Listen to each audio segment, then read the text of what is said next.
और पेमा खांडू साहब खुद ही बोल रहे हैं सीएम हम नहीं करने दिला, अभी आप करो। और दूसरा तब आदमी बोलता है कि पेमा खांडू को हटाओ, वो खुद ही नहीं करेगा बोल रहे हैं, हम लोग ही उसको रखा हुआ है बोल के। पेमा खांडू साहब कम से कम 5 बार हमको बोल चुका है आप ही सीएम टेक ओवर कीजिए, आप थोड़ा सीनियर हैं, आप थोड़ा आगे काम कर सकते हैं, मैं तो बिजनेसमैन हूँ, मेरा अपना घर बार संभालना है। पेमा खांडू को चेंज करो, पेमा खांडू जब तो रहेगा हम लोग छोड़ेगा नहीं, एकदम रो की बात कर रहा है। 3 महीने के बाद बोला है तो किरण रिजिजू को हटाओ, एमपी से बोल रहा है। कांग्रेस में एमएलए लोग जमा करके चीफ मिनिस्टर चेंज कर सकते हैं, बीजेपी में तो वो भी नहीं कर सकता है। मैंने कभी भी डेवलपमेंट में पार्टीबाजी देखा नहीं। जो इलेक्शन ही नहीं होगा वही तो राजा रूल हो गया ना, एक आदमी बनते रहेगा।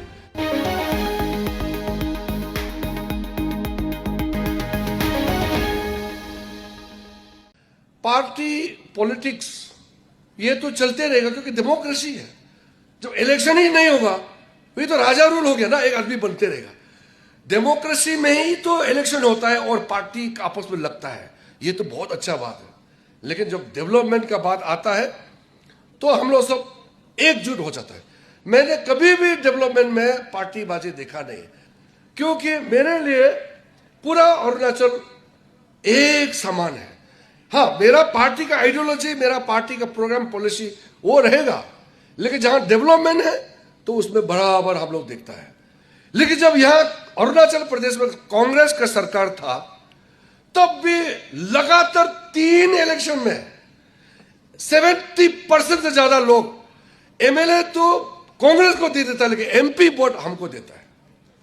इसका मतलब जब पब्लिक ने पार्टीबाजी नहीं देख करके हमको भेजा है दिल्ली में कुछ काम करने के लिए, तो मैं कैसे पार्टीबाजी देखूं फिर दिल्ली से जब यहां पैसा लाता है? तो ये तो हो नहीं सकता है। आज ये लोग ने भी जिक्र किया, हर समय पॉलिटिक्स करके दुश्मनी तक नहीं ले जाना है। दुश्मनी तक ले जाने से समाज बिगड़ जाएगा। हमारा बीजेपी में मैं बोलते रहता हूं, ये आपस में मत करो। ठीक है, एक चीज तो कांग्रेस और बीजेपी में अंतर है, कांग्रेस में एमएलए लोग जमा करके चीफ मिनिस्टर चेंज कर सकता है, बीजेपी में तो वो भी नहीं कर सकता है। एमएलए ग्रुप मिला के सीएम को चेंज नहीं कर सकता है। सीएम को चेंज करना है तो हाईकमान पार्टी पूरा तय करके किसी कारण से चेंज करता है। एमएलए जमा करके सीएम चेंज नहीं होता है बीजेपी में। मेरे पास में कई लोग आया, कोई लोग तो एमएलए भी नहीं है, आके मुझे बोलता है कि चीफ मिनिस्टर चेंज कर दो ना सर। बोलता है, अरे ये चीफ मिनिस्टर का पोस्ट ऐसा कोई बच्चे का खिलौना है क्या, हम ऐसे चेंज कर देगा? तो इलेक्शन से पहले एक अरुणाचल करप्शन बोल के एक लेडी ग्रुप पैदल चल के आया बोल के, और आधा से पैदल से फिर गाड़ी से दिल्ली पहुंचा। मेरा पास आके बोलता है हम लोग इसलिए पैदल चल के आया कि अरुणाचल का सीएम को बदलना है। अरे आप पैदल चलने से सीएम बदल जाता है क्या? बोलता नहीं, आपको डिमांड करने के लिए आप सीएम को बदल दो। बाद में देखा तो पहले तो बोला पेमा खांडू को चेंज करो, पेमा खांडू जब तक रहेगा हम लोग छोड़ेगा नहीं, एकदम रो की बात कर रहा है। 3 महीने के बाद बोला है तो किरण रिजिजू को हटाओ, एमपी से बोल रहा है, वही सेम ग्रुप। अरे ये क्या हो गया 3 महीने का अंदर में? ऐसा नहीं होना चाहिए। बिना मतलब का पॉलिटिक्स जो है एक डायरेक्शन, आइडियोलॉजी, पॉलिसी, प्रोग्राम के साथ होना है। बीजेपी का आदमी को मेरा घर में हमने एंट्री बैन कर दिया है तो बीजेपी का है, लेकिन मेरा घर में दिल्ली में आके बोलता है पेमा खांडू को चेंज कर दो। तो राजनीति ऐसा नहीं होता है। ये आप लोग सीएम बदलने का राजनीति थक चुका है, मत करो ये सब। और हमारा सीएम को बदलने के लिए जो बोलता है, तुम ही मेरा घर में मत आओ अभी से, हम मना कर दिया। हमने डांट के भेजा है तो ईटानगर में जाके बोला है, चीफ मिनिस्टर को मिलके बोला है कि हम लोग को तो किरण साहब ने लगाया आपको चेंज करने के लिए। बोलता है ऐसा बदमाश आदमी भी होता है। हम लोग से तो कोई फर्क पड़ता नहीं, हम लोग तो जनता का बीच में रहने वाला है। मैं तो किसी पोस्ट, किसी इससे मेरा कोई ना तो डर लगता है ना किसी का हम परवाह भी करता है। हमारा पार्टी, हमारा एक ही लीडर है नरेंद्र मोदी, बाकी हम लोग सब बराबर है। लेकिन ये क्या होता है कि ये सब करने से स्टेट को नुकसान होता है। मतलब पेमा खांडू साहब खुद ही हमको 4-5 बार बोल चुका है, मैं तो पहली बार बोल रहा हूं आज। बोसीराम सर मुझे इनवाइट कर रहा है स्टेट में चीफ मिनिस्टर बनने के लिए। पेमा खांडू साहब कम से कम 5 बार हमको बोल चुका है आप ही सीएम टेक ओवर कीजिए, आप थोड़ा सीनियर हैं, आप थोड़ा आगे काम कर सकते हैं, मैं तो बिजनेस बिजनेसमैन हूँ, मेरा अपना घर बार संभालना है। मैंने बोला कि ये डिसीजन मैंने 2009 में ले लिया। हालांकि पार्टी जो तय करता है हम लोग तो पार्टी का बात मानता है, लेकिन मेरा अपना निजी डिसीजन था कि मैं सेंटर में काम करके अरुणाचल को सर्विस दूंगा। यहाँ आप लोग देखिए, तो चीफ मिनिस्टर तो जो भी चीफ मिनिस्टर बनेगा तो अरुणाचल आदमी ही बनेगा ना। लेकिन जो हम कर रहे हैं वो तो कोई रिजर्व पोस्ट नहीं है। एमपी तो जो भी बनेगा अरुणाचल का आदमी ही बनेगा, लेकिन जिस पोस्ट में हम बैठता है, जो हम काम करता है, वो कोई अरुणाचल के लिए रिजर्व नहीं है। वो कभी कभी किस्मत में ये मौका आता है, तो मैं इसको छोड़ छाड़ के यार कैसे आऊँगा। तो मैंने पेमा खांडू साहब को बोला, आप मत बोलो ये सब चीज़, आपने काफ़ी रिफॉर्म्स किया है, काफ़ी अच्छा काम कर रहा है, आप ही कंटिन्यू कीजिए। मैंने ही उसको बोला, और पेमा खांडू साहब खुद ही बोल रहे हैं सीएम हम नहीं करने दिला, अभी आप करो। और दूसरा तब आदमी बोलता है कि पेमा खांडू को हटाओ, वो खुद ही नहीं करेगा बोल रहे हैं, हम लोग ही उसको रखा हुआ है बोल के, और यहाँ बोल रहे हैं पेमा खांडू को हटाओ हटाओ बोल रहा है। कोई मीनिंग नहीं, काम करते रहता है, टाइम बर्बाद करता है। ये सब करना नहीं है। राजनीति एक बार इलेक्शन हो गया, अभी बस डेवलपमेंट का काम करना है। आज देखिए पूरा कांग्रेस बीजेपी एक साथ यहाँ बैठा हुआ है, क्यों? हमारे न्योकुम के लिए, डेवलपमेंट के लिए, बामेंग के लिए, केनेवा, लद्दाख, ये ईस्ट कामेंग, ये सारा एरिया के लिए हम लोग एकजुट है, हम लोग एक टीम है। इसी प्रकार से अरुणाचल में जितना भी बड़ा बड़ा स्कीम आ रहा है, कोई हमारा आज का अरुणाचल का मिनिस्टर को दिल्ली में जाके हाथ जोड़ने का जरूरत नहीं है। खुद मैं कैबिनेट में बैठता हूँ, नरेंद्र मोदी जी के नेतृत्व में हम लोग खुद फैसला करता है और हम लोग खुद ही निगरानी करता है, और जल्दी इम्प्लीमेंट करके जल्दी काम करो, जल्दी पैसा ले जाओ, हम लोग ही फोर्स करता है। जब हमारा सारा प्रोजेक्ट शुरू हो जाएगा तब आप देखना अरुणाचल में भी हम लोग प्राउडली कह सकते हैं किसी भी कोना से किसी भी कोना अरुणाचल एक दिन में पहुंच पाएगा। हमारा एयरपोर्ट बन गया, हाईवे बन रहा है, हमारा रेलवे का प्रोजेक्ट का ये चल रहा है, प्लानिंग पूरा चल रहा है। गांव गांव बॉर्डर, अभी कोई बॉर्डर एरिया नहीं बचा जहां गाड़ी रास्ता नहीं पहुंचा। हमने इसलिए बोला बिसाई का रास्ता को जल्दी क्लियर करना है, इधर तो नेशनल हाईवे जुड़ जाएगा। तो इसलिए ये जो इंटायर बॉर्डर एरिया बामेंग भी तो बॉर्डर ब्लॉक में पड़ता है।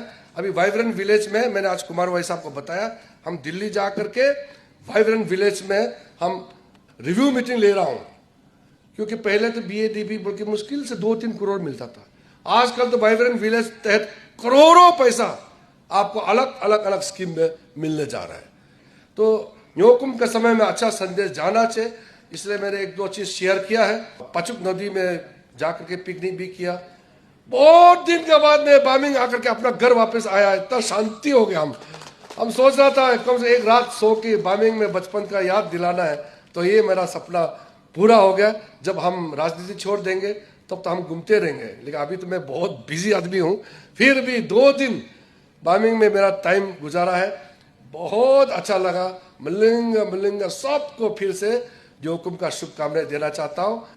मेरे नजर में आदमी पढ़ा लिखा कितना भी आगे चला जाए, करोड़पति पैसा करोड़ करोड़ कमा करके आगे बढ़ जाए, दुनिया में बहुत नाम कमा करके आगे बढ़ जाए, लेकिन अगर उसने न्योकुम भूल गया तो मेरे नजर में वो बड़ा आदमी नहीं है।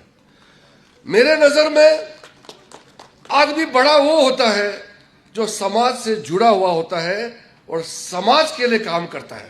आप अमीर होकर के बड़ा मंत्री बन करके बड़ा स्टार पैसा वाला बन के क्या फायदा है अगर सोसाइटी के लिए आप कंट्रीब्यूट नहीं कर सकता है। तो अपना समाज के लिए अगर आप कंट्रीब्यूशन नहीं है, न्योकुम के लिए आपको बुलाना पड़ता है, न्योकुम सेलिब्रेशन है, इनवाइट करना पड़ता है। आप कौन सा गेस्ट है आपको न्योकुम के लिए बुलाना पड़ता है।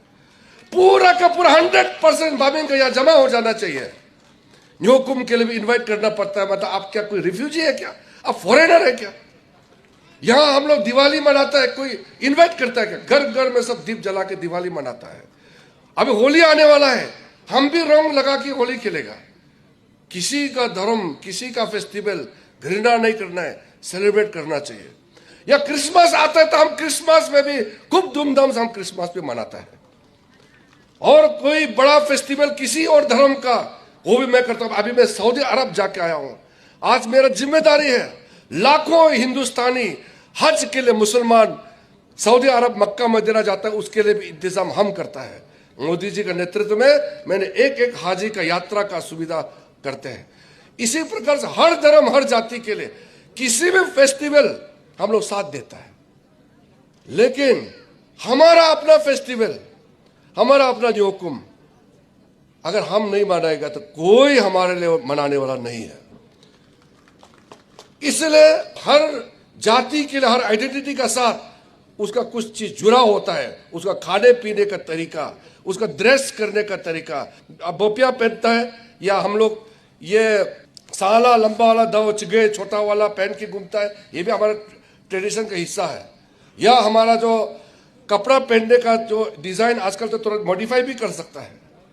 किसी भी जाति कम्युनिटी का सबसे बड़ा आइडेंटिटी होता है उसका भाषा और उसका परंपरा, उसका सिस्टम, उसका फेस्टिवल। ये न्योकुम जो है निसी समाज का सबसे बड़ा आइडेंटिटी है। कभी कभी समझदारी, नॉलेज आने से पहले से बाकी चीज आ जाता है और आदमी बिगड़ जाता है। अंग्रेजी में भी कहता है लिटिल लर्निंग इज डेंजरस। कभी कभी कम जान करके ज्यादा जानता है जैसे बिहेव करने से भी प्रॉब्लम होता है। आगे जाकर के निशी समाज का फेस्टिवल क्या है कभी भी बदलेगा नहीं, वो न्योकुम ही लिखेगा। सारा निशी आदमी न्योकुम छोड़ के अगर कोई और फेस्टिवल मानना लग गया तो फिर आप निशी लिखने से भी आप निशी नहीं होगा, क्योंकि आपका भाषा भूल चुका है, आपका फेस्टिवल भूल चुका है। तो फिर आप निशी बोल के उस निशी का कैरेक्टर जो है वो खो जाएगा। इसलिए ये सबका जिम्मेदारी है।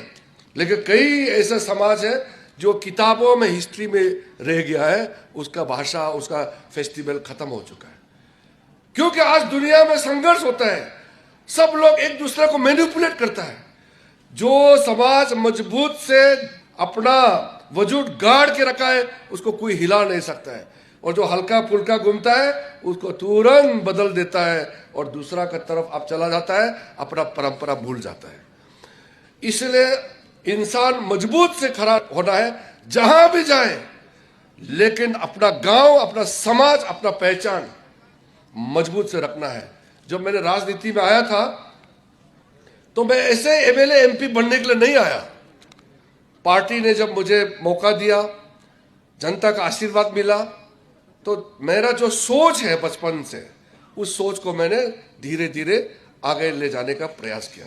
उस जमाने में आप लोग सब मालूम है, पार्लियामेंट के अंदर में वो तो सागर है। दुनिया का सबसे ज्यादा पॉपुलेशन इंडिया में है, दुनिया का सबसे बड़ा लोकतंत्र इंडिया है, सबसे बड़ा पार्लियामेंट्री डेमोक्रेसी इंडिया है। तो उस इंडिया का राजधानी में लोकसभा, राज्यसभा में जब एमपीज मिलते हैं, देश भर से कोने कोने से जब एमपी आता है, तो आप सोचो वो कैसा महासमुंदर है। और उस समुंदर में अपना आप को पहचान रखना, वहां खड़ा करके जिस जगह से आप आया है उस जगह का नाम को, पहचान को, झंडा को ऊंचा करके उठा के रखना, ये कोई आसान बात नहीं है। बोलने में तो कुछ भी बोल देगा, डायलॉग तो कोई भी मार सकता है, लेकिन जमीन पे उतर के काम करना कोई आसान बात नहीं है। हमारा भी एमपी होते थे, मुझे दुख लगता था, खो जाते थे, ढूंढ के भी नहीं मिलते थे। दूरदर्शन में जब लोकसभा, राज्यसभा का टेलीविजन में हम लोग दिखाते थे तो ढूंढते थे हमारा एमपी कहाँ बैठा हुआ है। वो फोकस भी नहीं करते थे हमारे लोगों को। हमारा कई पुराना एमपी का मिला है, पूरा परेशान थे। मैं तो जब यूनिवर्सिटी में था तो मुझे बताया कि उपाय नहीं है, बहुत कोशिश करता है, कोई सुनने वाला नहीं है। पार्लियामेंट में सब अपना अपना जगह का बात करता है, और जो बड़ा बड़ा स्टेट है वो पूरा बाजी मार के ले जाता है। उत्तर प्रदेश से 80 एमपी एक साथ आता है तो पूरा पार्लियामेंट हिल जाता है। महाराष्ट्र से 48 एमपी सिर्फ लोकसभा में जो एक साथ आता है, पूरा तूफान जैसा आता है। डेमोक्रेसी तो नंबर से चलता है, हमारा एक दो को कौन पूछता है। इसलिए हमने तभी बोला कि हम कम होगा लेकिन हम कभी भी कमजोर नहीं होगा, और जहां भी हम खड़ा रहेगा, हम अपना वजूद जिस जगह से आया है और जिन लोगों ने मुझे आशीर्वाद दे के भेजा है, उसका सोच, उसका सपना को पूरा करने के लिए हम 1 इंच पीछे नहीं हटेगा। तब जाकर के आज हमारे पास कुछ काम करने का मौका आया है। यहां हमारा सीनियर एमएलए कुमार भाई साहब के साथ है, बोसीराम सिराम साहब मंत्री थे, आरती कुंजू साहब भी थे। उनको पूछो, उनका इन लोगों को पूछो, जब ये लोग एमएलए थे, नए नए एमएलए बने थे, एमएलए का क्या फंड था? हमारा अरुणाचल प्रदेश में अनटैक्ड फंड, सेंट्रल डेवोल्यूशन कितना पैसा आता था? उस समय एक एक स्कीम के लिए कितना दौड़ा दौड़ी करना पड़ता था। और यहां से मिनिस्टर लोग आदमी को पैसा दे करके दिल्ली में रखता था, और दिल्ली में सेंट्रल मिनिस्टर का स्टाफ, ज्वाइंट सेक्रेटरी, डायरेक्टर लोग को पैसा दे करके हमारे अरुणाचल को स्कीम को निकालने के लिए हफ्ता महीना भर दिल्ली में बैठता था। आज नॉर्थ ईस्ट के अंदर में central devolution tax highest Arunachal Pradesh को जाता है। उस समय जब चीफ मिनिस्टर विजिट करता था किसी जगह में, 5-10 करोड़ देने के लिए भी सोचना पड़ता था कहां से लेके देगा। आज जब अरुणाचल का चीफ मिनिस्टर कहीं भी जाता है, 200-300 करोड़ का आराम से वो घोषणा कर सकता है। इतना पैसा सेंटर से अरुणाचल स्टेट को दिया हुआ है। एमएलए वाइज भी पैसा बांटता है, तो एमएलए लोग भी अपना एक देख करके प्रायोरिटी बनाता है और उसके बाद में स्कीम सबमिट करता है। एमएलए का नाम से भी, वो है तो अनटैक्ड फंड है, नाम तो कुछ भी आप हेड क्रिएट कर सकते हैं। आजकल उसको SIDF करके क्रिएट किया, या कभी रिवाइज एस्टिमेट में भी आपको एक्स्ट्रा फंड दे देता है। स्टेट का पास अवेलेबल फंड कैसे आया है? आसमान से तो नहीं आया, चाइना ने तो नहीं दिया, पाकिस्तान तो नहीं दिया, आसाम तो नहीं दिया, सारा का सारा फंड सेंट्रल गवर्नमेंट से आता है। और इसके लिए 2014 में जब 15 फाइनेंस कमीशन जब रिपोर्ट तैयार किया था, तब उस समय फाइनेंस मिनिस्टर अरुण जेटली जी ने मुझे बोला, मैं उसमें होम मिनिस्ट्री में थे, किरण जी इस नया रिपोर्ट के बाद अरुणाचल को जो पैसा मिलने जा रहा है, आप अरुणाचल लोगों को अवेयरनेस क्रिएट करना है, क्योंकि पैसा इतना जा रहा है अरुणाचल में, इससे करप्शन भी पैदा हो सकता है, लोग बिगड़ भी सकता है। हम यहां बिसाइड तक का इंडो चाइना बॉर्डर रोड में 200 करोड़ से ज्यादा देखिए वहां रास्ता बना रहा है। यहां हम फ्रंटियर हाईवे 1800 किलोमीटर ज्यादा, लगभग 40,000 करोड़ से भी ज्यादा टोटल लागत होने वाला है, बना रहा है। हर जगह स्कीम भेज रहा है, आपका घर घर पानी पहुंचा रहा है, घर घर बिजली पहुंचा रहा है, चावल आप खाने के लिए चावल तक पहुंचा रहा है, आपको सब्सिडी में गैस चूल्हा जला के खाने का भी पहुंचा रहा है। हर एक गरीब को जो कुछ चाहिए पहुंचा रहा है। बस फालतू से एक लड़का आएगा फेसबुक में, बोलेगा किरण रिजिजू को 3 बार नुक दो भी पाइमो, कुछ भी मिला नहीं है, ऐसा बोल के बिना मतलब बदनाम कर देता है, कोई लेना देना नहीं। तो ये सोशल मीडिया अच्छा काम के लिए जब लाता है, अपना लोगों से कांटेक्ट करने के लिए, सोशल कांटेक्ट के लिए सोशल मीडिया आया, यहां तो उसको गाली देने के लिए लगा के रखा हुआ है। स्कीम अपने आप दौड़ के नहीं आता है, स्कीम लेने के पीछे कितना मेहनत लगता है। एक एक स्कीम सैंक्शन कराने में जो मेहनत पसीना छूटता है, इसका अंदाजा भी नहीं है। यहां में तो स्कीम लेकर के आप फायदा भी उठाता है, उल्टा जो देने वाला को भी गाली दे देता है। माँ जो है बच्चा को 9 महीना अपना कोख में रखता है, बच्चा को फिर पैदा करके फिर बच्चा को पाल पोस के बड़ा करता है, बच्चा बड़ा हो जाता है। बाद में एक दिन माँ ने अगर बच्चा को एक मोटरसाइकिल नहीं खरीद दिया, गरीब माँ है, गाड़ी नहीं दे पाया, या कहीं दिल्ली जाना है फ्लाइट टिकट नहीं काट पाया, उसके वजह से माँ को गाली दे करके दूसरा का साथ चला जाता है। कितना दुख का बात है। हम यहां मर मर करके हर चीज करेगा, एक चीज अगर आपको तकलीफ हुआ उसको लेकर के आप गाली देगा, वो ठीक बात नहीं है। APCS में कुछ ऑफिसर लोगों ने करप्शन किया, पूरा ऑफिसर बदनाम, गवर्नमेंट बदनाम हो गया। पब्लिक सर्विस कमीशन तो इंडिपेंडेंट होता है, फिर भी मोरलिटी बहुत बड़ा चीज होता है, दबाव डाल के सबको इस्तीफा करने दिया। ऊपर से हमने पूरा जांच SSC दलवाया, कई अरेस्ट भी हुआ, और इलेक्शन आया तो बोलता है किरण रिजिजू यहाँ इतना पब्लिक सर्विस कमीशन में घपला हुआ है, तो किरण रिजिजू क्या कर रहा था। ऊपर से हम उल्टा मदद भी किया, अरेस्ट भी हुआ। सुधरना पड़ता है। तो मैंने ऑफिसर लोगों का, आप लोग एक दो ऑफिसर की वजह से हम बहुत गाली सुनने के मिलता है। ऑफिसर लोगों को मैंने स्पेशली कहा कि आप ऐसा काम मत करो जिससे हमारा सपना भी टूट जाएगा और हम गाली भी खाना पड़ेगा। किसी लोगों ने कहा किरण साहब आप इतना स्कीम दे देता है, लोग बिगड़ गया, अभी मत दो। अरे हम कैसे नहीं देगा? कोई किसी ने चोर किया तो क्या हम काम बंद कर देगा क्या? किसी ने कहा कि ये फ्रंटियर हाईवे को बंद कर दो, अरे ये मैं आपको लिख के देता हूं, नरेंद्र मोदी चला जाएगा, मैं चला जाएगा, ये सपना पूरा होने वाला नहीं है। ये हमारा समय में इसको पूरा करना ही है।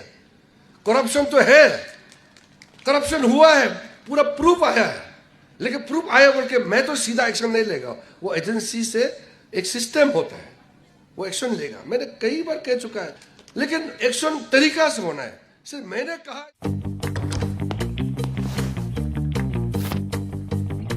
Eats, the fastest online food delivery service of Arunachal. Download the app